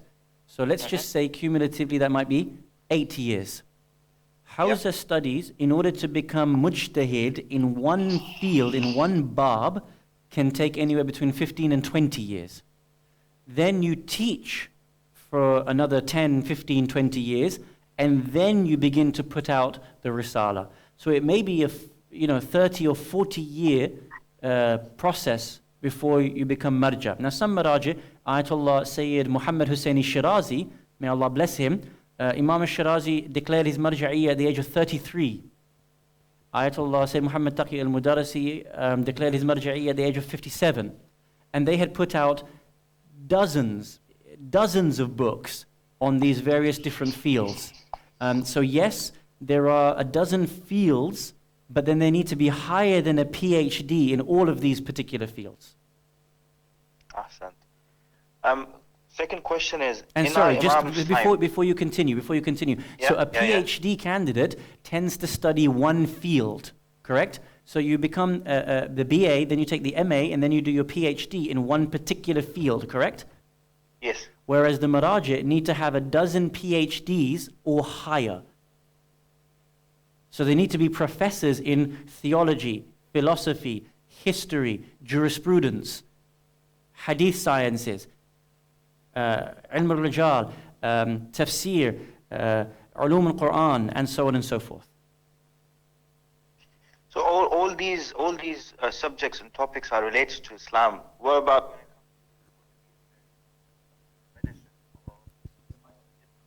Sorry, Asad-Ali, just 1 second. We need to change the mic. The mic's just gone 1 second. I heard the question, and I'll repeat. If you can repeat the question, please. So all these topics and subjects are related to Islam and Deen. What about when it comes to worldly affairs, when it comes to medicine, when it comes to law? How does a mujtahid derive a law for all these worldly subjects when apparently he has not done any worldly affairs? He has done all this, fiqh, usul al-fiqh, jurisprudence, and all basically Islamic subjects. Lovely question. So the Marajih must be able to cover any science or any matter that is going to affect the issues of the religion. So for example, let's just take a medical matter of smoking. As much as they will look at the quote-unquote Islamic texts, there would also be a necessity to rely upon medical research. Now either that means they will read the medical research themselves, or underneath them there will be a group of students that will specialize, or he will ask them to research this one particular topic, and they will feed back to him, and they will show to him the texts, they will show to him the researches, and then they will go through it, and he will use those texts. The third, of course, will be he will actually go to the doctors, and he will ask the doctors for their experience, their researches, their opinions. And through that, he will derive a mas'ala. So any particular field, which you quoted as a worldly field, this creates a dichotomy. And I'm not in agreement with the dichotomy that says that there's Islamic researches and worldly researches. But I understand that the point that you're making. But he will have to be able to be an expert in those fields as well. This is the first. The second is more interesting because, as we mentioned, that there are some marajih that don't believe that their marja'iyya has a direct role in certain worldly issues, as you put it. Now, I'm going to make a big criticism of marja'iyya here. And I subtly put it earlier on when I was talking about the way in which the Khoja talked to marajih about questions, or the Pakistani community talked to the marajih about questions. And I said we shouldn't reduce the value of marja'iyya to just repeating questions about moon sighting and can I marry a non-Sayyid and so on and so forth. Okay? So, if you look at the time of Baqir al-Sadr, rahmatullahi ta'ala alayh, Shaheed al-Sadr is the only marja until today that has put out a proper text, a full-on text to talk about economics.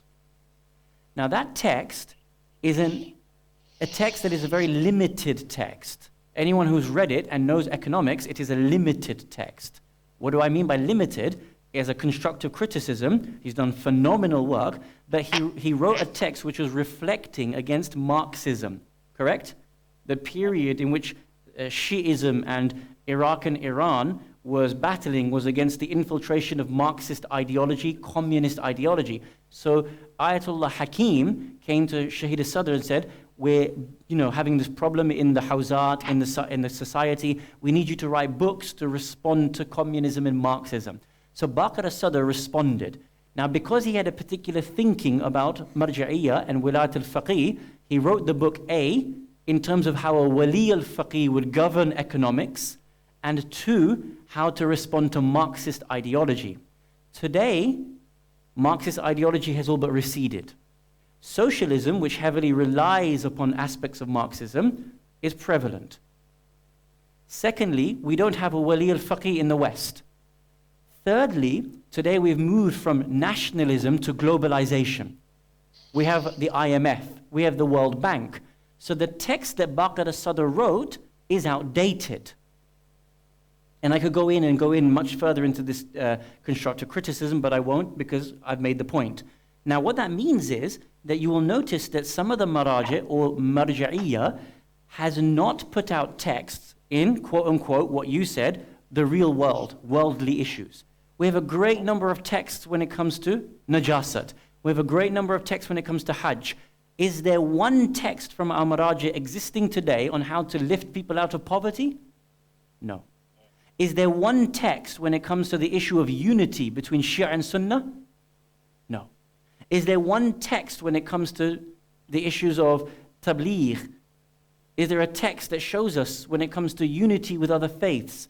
When it comes to the issue of socialism versus capitalism versus all the different other ideals of today? Is there one text from Amaraja talking about secular Islam and whether secular Islam is correct or not? Now, the reason why these issues remain, now there are ulama that have written on this, but we're talking about Marjaiyah. The reason why some Maraji have neglected or not yet put out these sorts of discussions is because of exactly that particular issue. It's the way in which the world is made up. There is a worldly topic, and then there is an Islamic topic. And I stated to you, I don't want to work within that false dichotomy. So because some idea is Najaf doesn't look at how to govern, you don't have Maraji putting out texts on how to lift the world from poverty. Now the consequence of this is that I, not me as I, as in you and I, we end up having to rely on other people that have written texts on how to get people out of poverty. You have great leading economists that talk about how to get people out of poverty. You have great leading ecologists that talk about the issue of stopping global warming. Why isn't that text available from Marjaiyah? Because I would ask the same question. Why? I've answered. Because there is a view that says Marjaiyah is about law. All you have to do is just follow Saum, Sagat, Hajj, Khums, and that's it. And that's the extent of Marjaiyah. And so long as we perpetuate these ideas, then Shi'ism will not have anything to offer the real world. We should be the leaders of the world. We should be showing, here is Imam al-Baqir alayhi salam's methodology on how to lift the world out of poverty. But we don't have it. Now, arguably, I and me and you should take on that mantle, but we do have a system of institution that says Marjaiyah is our leadership. Now, as I mentioned to you, 2 years ago, there was that debate in Birmingham where there were 4 ulama, and I mentioned one of them said, and I won't say whom, one of them said, Marjaiyah isn't social. You just have a book of laws. When you have a problem, open up the Risala, Mas'ala 845, there's your answer. So long as that notion of Marjaiyah perpetuates, Marjaiyah will not be for the real world. It won't be progressive. It won't offer solutions to the world. Shi'ism will dwindle. Shi'ism will not be anything in the university other than historic. You know what when it comes to universities and they study Shi'ism, they study the history of Shi'ism, the split between Shia Sunnah, the intellectual development of Shi'ism, Marjaiyah, the Husayni movement, Ma'tam, and the rituals that we do around Husayn alayhi salam. But that's the extent of it. It looks at Khomeini, it looks at Fadlullah, it looks at Sadr, but it doesn't look at what these people have offered in terms of how to develop the world. And that's where we're falling short. So I hope that's answered your question, brother, as to the delineation between those so-called worldly topics and religious topics. So, for me personally, as you said, in absence of our Imam, Marjaiyat Taqlid is basically the father of the nation. And if, for example, if these topics or these things are not coming from them, or if they don't, ask someone to work on these things, how, as a Shia or how as a Shia community, we will move forward. Or I know that, for example, if I need to run a Jamaat or I need to run into politics, I know there is a letter from Imam Ali to Malik al-Ashtar how to govern any city. But in terms of ulamas and marjiyyat, do you think, in your opinion, that we should be working on this, or there should be something out there for our Shia leaders to go forward and get equal rights for Shias, where we know there's too much genocide happening all across the globe? Marjaiyat, it's a human institution. Yes? So we can't equate it to the concept of imamate. It's a human institution, which means the way in which they see the world and the challenges that are their priorities and the way in which they engage with that becomes reflective of the individuals available at that time, alive at that time, and the way in which they work.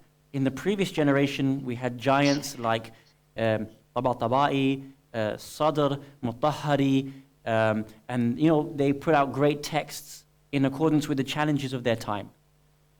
There's a word I want to use, so I'm very specific. It is a just question to ask whether the texts that are coming out today are equivalent and meeting with the challenges of our time. That is a very just question that you are asking. And as Marjaiyat continues to develop, you will see that those texts will come out, inshaAllah. Now, what you're seeing is that the Maraji have sometimes focused on the issues at hand. Like, for example, if you look at the intellectual history of Sunniism, and I'm talking about the recent intellectual history of Sunniism right now in the last 30, 40 years, you'll remember that they have dealt with things like Arab nationalism, Arab secularism. And so for the Sunni community, a lot of the issues were reflected about what happened in the post-Nasser area, what happened in Egypt, what happened in Palestine. And so the Sunni community were very much reflective of those challenges. Right now, the Sunni community is going through the issues of extremism. The Sunni community is trying to challenge the issues of, Al-Qaeda and Taliban and ISIS and all that kind of stuff. So the intellectual movement is reflective of their own challenges. Similarly, in the Shi'i community, we have been reflective of our own challenges. Iraq was very much reflective of a challenge of Saddam and a post-Saddam era. Now, in a post-Saddam era, you can imagine that the centrality of the issues that the Marjaiyat are intellectually and socially trying to deal with are things like security, things like poverty, things like trying to implement government. And you can imagine in Iran, the type of things that the Maraji are having to deal with would reflect their own challenges. And that would be things like having to now start government for the first time in the Shi'i history, having to deal with sanctions, having to deal with a very fluid type of Iranian society where some of it are extremely liberal and some of it is extremely conservative. These are normal features of society that they're having to reflect on. Now, they will continue to deal with their own challenges. And as the institution develops and as our challenges develop, you would like to think that the texts coming out and the focuses will also shift in accordance. Now, what I can tell you is that some Maraji are doing this. For example, I don't know all the Maraji, and I don't study from all the Maraji. I can only reflect on what I know about certain issues. But I know, for example, Ayatollah Sayyid Muhammad Taqi al-Mudarrisi has recently opened up a brand new bab of fiqh, which previously had never been opened before. And he calls it Hayat al-Tayyiba, good living. yeah? And he talks about things like food and the fiqh of food and the fiqh of good living in a family. And he has created a new bab within fiqh. Why? Because he's trying to reflect the challenges of his own time. And tomorrow, when new Marajiyat become leaders, they will begin to write and reflect for the challenges of their time. So I wouldn't say we're in a bad position, but I think we have to be open and say where we don't have resource, so that once those are identified, then we can ask for those texts to be written, or we ourselves can start to write those texts. Ahsant. Which brings me to my other question. So in our Imam's time, may Allah, prolong all the lives of all of our Maraji. Ameen, But in our Imam's time, when one Imam passes away, before he passes away, he used to give his Imamah to the next Imam. So in this time, if a Maraja, God forbid, let's say Ayatollah Sistani, may Allah prolong his life, Khuda na khasta, if he passes away today, can he appoint someone after him, or the next, alim or Maraja who can be to his level announces his Marja? How does it work?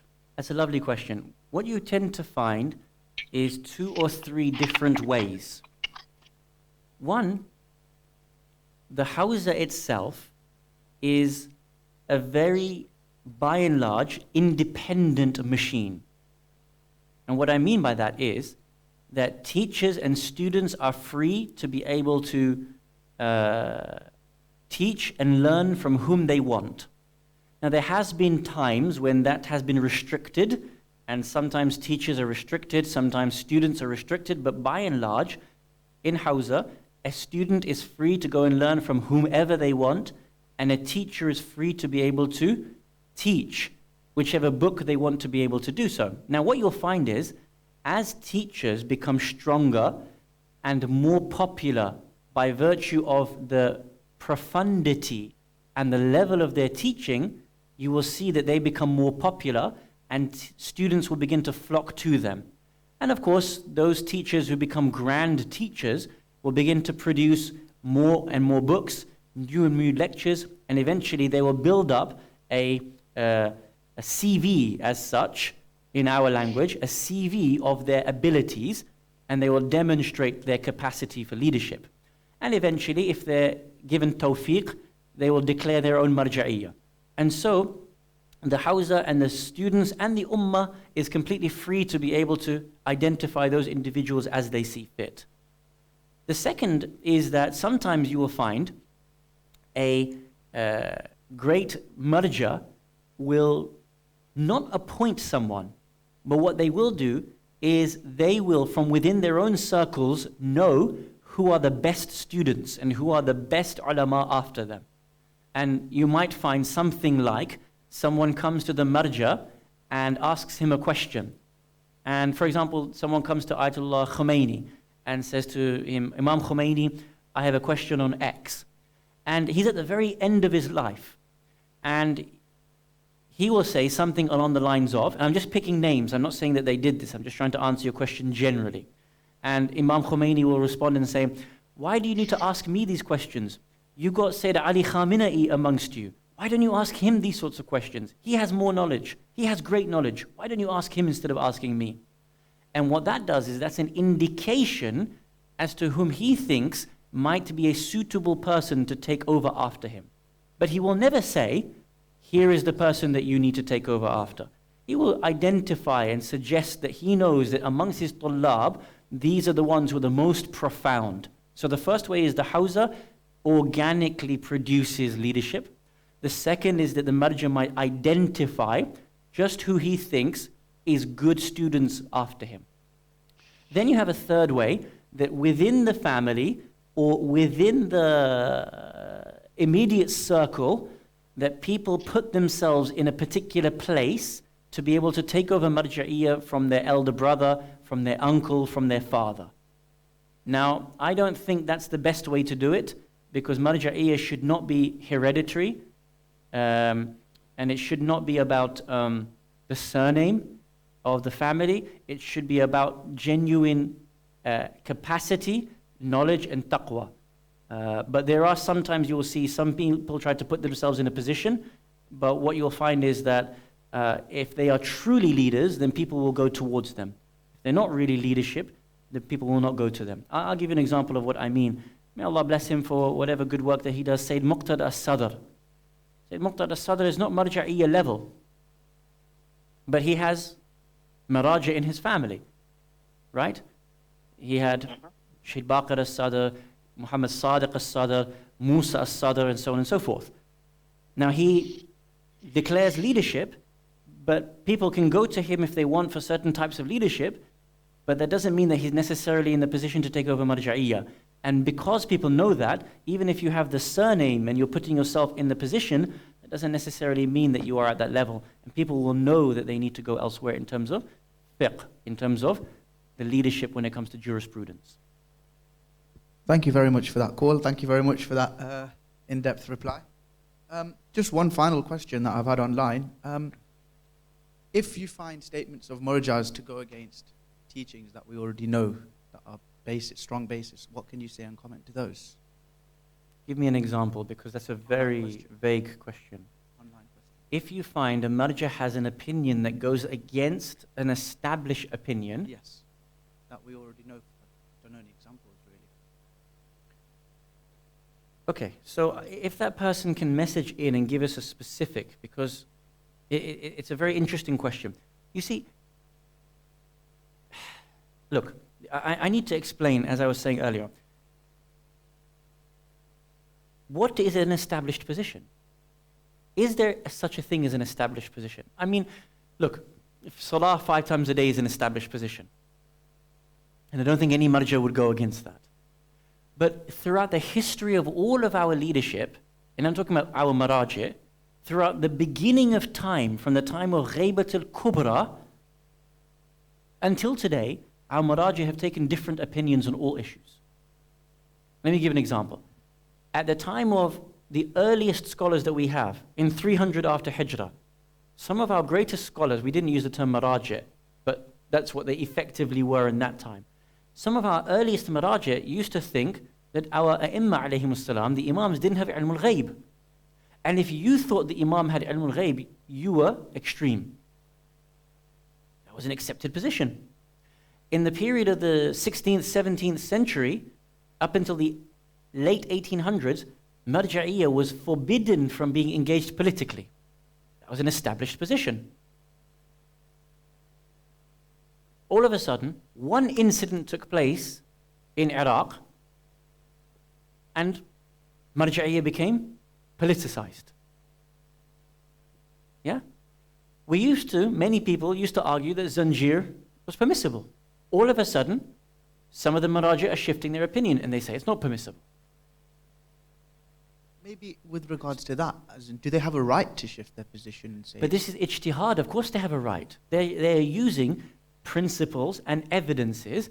Now you don't have to agree with those arguments, but you have to accept that those are valid arguments, that there is a difference of opinion. There is an opinion that says taqlid is done this way. There's an opinion that says taqlid is done this way. There's an opinion that says zanjir is permissible. Another opinion that's just as valid says zanjir is not permissible. This is ijtihad. It's like anything in life. You're going to have different opinions.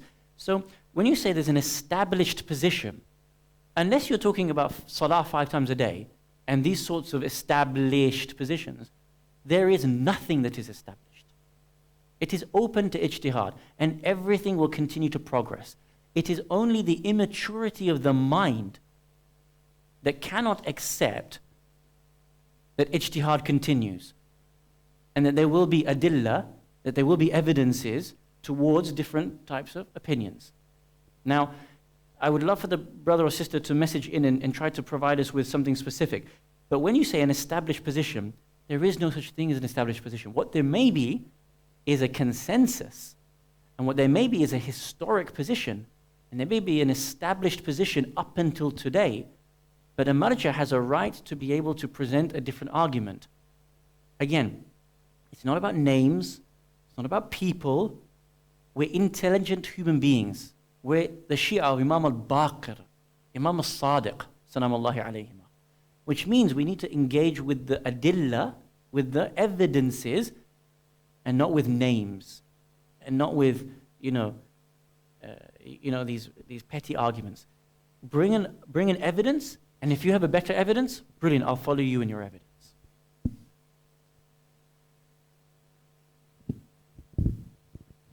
Yeah, thank you very, very much for that. I hope all of our listeners tonight have enjoyed the show and have managed to take something away from it. I'm sure we've all learned a lot tonight between us, so it's been great. Thank you, Brother Jaffer. Barakallah Sheikh feekum. Jaffer. I ask forgiveness from anyone if I have stepped too far in my discussion, or if I have said something that is incorrect between me and Allah subhanahu wa ta'ala. But I sincerely and humbly ask for your understanding and engagement, and to take away the points and inshallah reflect upon them.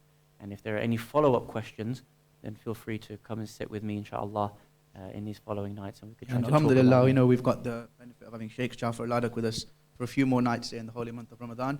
We'd also like to thank the Behlool Society for giving us the platform, MKSI Leicester Jamaat for giving us use of their online webpage, which has given us a good reach, alhamdulillah. We've averaged some good listeners, inshallah. If you could get the message out, we'll be having another show next week, inshallah. What's the topic for next week, so we can identify it? We can advertise it. Yeah, we should. We're gonna. Inshallah, we'll discuss and we'll get. We did keep this one a bit of a secret tonight, but we'll announce next week's topic our next show's topic, which is going to be about religion and culture and how they mix and match. So whether they mix and match. Yeah, whether they mix and match. That should be another very interesting topic, which Inshallah. I'm sure you'll all want to get involved with. Thank you to our only one caller tonight, and I hope next time we do get some more people calling in. Don't be shy. He actually had a lot more questions as well. I think he asked for at least 3 or 4 people, so he made up for it. And yeah, thank you. Inshallah, we will see you again very soon. You'll get the text message and all the spam that we've been sending out to promote it. And if we could just do a Surah Fatiha for all marhumin, and we'll end on that note, inshallah. اللهم صل على محمد وآل محمد. والسلام عليكم ورحمة الله وبركاته. عليكم السلام ورحمة الله.